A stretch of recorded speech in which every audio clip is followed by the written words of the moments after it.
আমাদের বর্তমান অন্তর্বর্তীকালীন সরকারের প্রধান উপদেষ্টা দাওয়াত দিয়েছিলেন সব ধরনের সংগঠন, দান বাম ইসলামী মধ্যম সবাই। এই বাংলাদেশের 53 বছর চলার জীবনে প্রথমবারের মতো সকল ঘরানার রাজনৈতিক নেতৃবৃন্দ একসাথে বসে তারা হাত তুলে অঙ্গীকার করেছেন দেশ এবং জনগণের স্বার্থ রক্ষায়, স্বাধীনতা সার্বভৌমত্ব রক্ষায় আমরা সবাই। আমরা কোনো অপশক্তির কাছে মাথা নত করব না, আমরা কোনো চোখ রাঙানিকে পরোয়া করব না। এই আওয়াজ, এই মেসেজ দেশের জনগণকে আরো ঐক্যবদ্ধ করেছে, আরো শক্তি জুগিয়েছে এবং বিশ্ববাসীকে বার্তা দিয়েছে যে বাংলাদেশের বিরুদ্ধে ঘরে বাইরে কোনো ষড়যন্ত্র আর সফল হবে না। পরের দিন সকল ধর্মের যারা গুরুত্বপূর্ণ ব্যক্তি,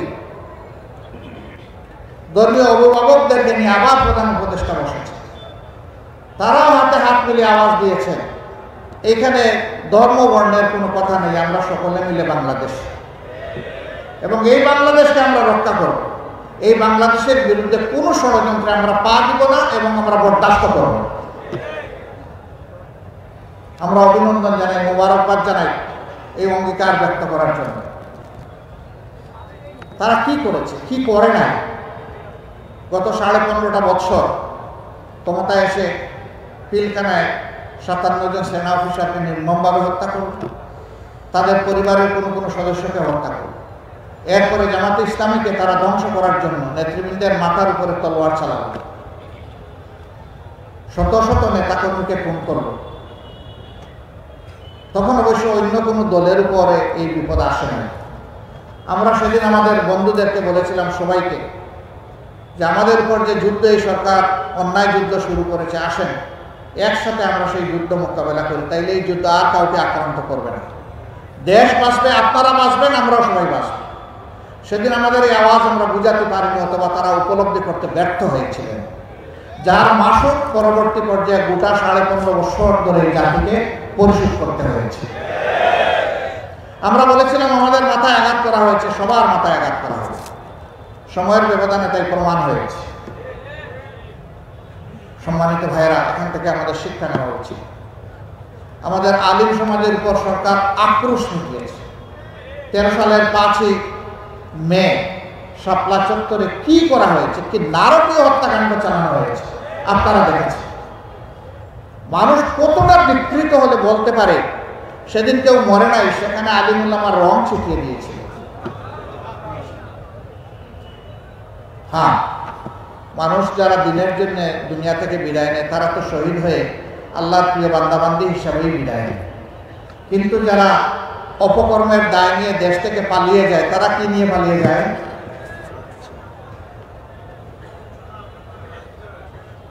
একটা মানুষের মৃত্যুর চাইতে এইভাবে অপমানের দায় স্বীকার করে পালিয়ে যাওয়া আরো নিকৃষ্ট। এদের রাজনৈতিক মৃত্যু হয়েছে। আমরা ধারণা করেছিলাম তারা সবক নেবেন আর তারা এই দেশকে জ্বালা যন্ত্রণা দিবেন না, কিন্তু কয়লা দইলে যে ময়লা যায় না, এটা সাবান দিয়ে দইলে যে আরো কালো হয়, কুচকুচে কালো। আমরা সাবান সার্ফ এক্সেল দিয়ে ধুইতেছি আর ওরা শুধু কালো হচ্ছে।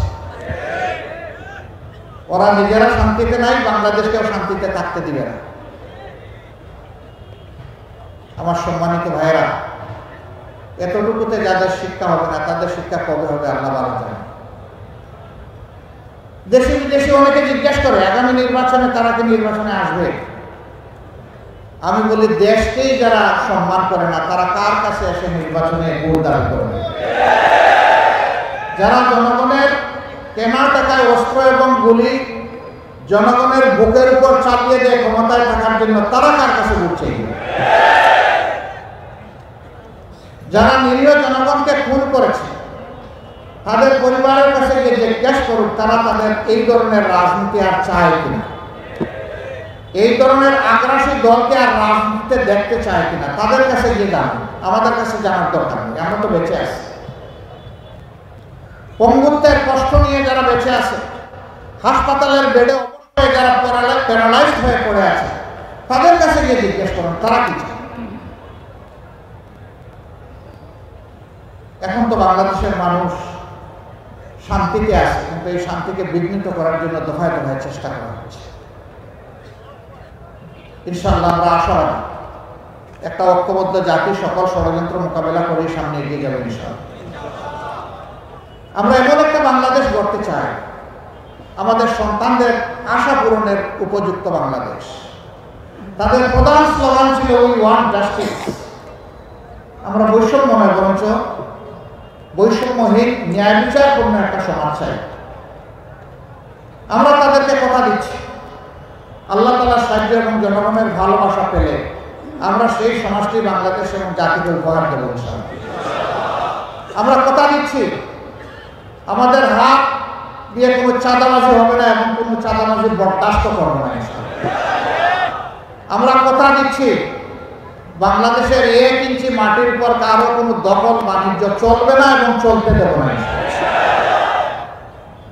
আমরা কথা দিচ্ছি, সরকারি আধা সরকারি বেসরকারি অফিসে বসে কেউ ঘুষ খাওয়ার প্রয়োজন অনুভব করবে না এবং দুঃসাহস